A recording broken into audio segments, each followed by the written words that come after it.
Je to rebel. Při zatýkání 3 vojáky těžce zranil, 2 zhmoždil a 1 zesměšnil.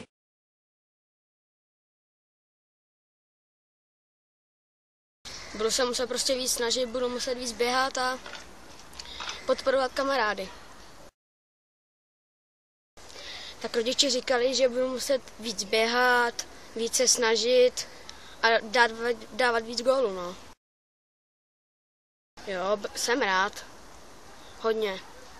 Nejvíc prostě jsem byl rád. Myslel jsem si, že budu asistent, ale byl jsem kapitán. Zápas se mi hodně líbil, protože samozřejmě Tomáš Antoš dával hodně gólů, i já jsem někdy dal góla, Jirka chytal dobře a i sice když tam někdy byly i fauly, ale bylo to dobrý hřiště taky.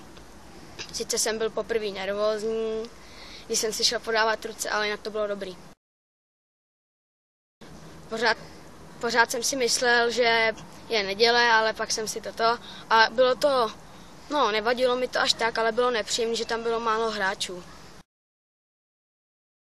No, bylo to tak akorát, no, vadilo mi to, protože museli jsme víc běhat a tak to nám nevadí až tak, ale prostě bylo málo lidí. Jo, zase z poloviny jo, ale když prostě ďáblové faulovali, třeba na Šimona, nebo no, na Rulku dali takový divnej, ale prostě nebyl moc hezký.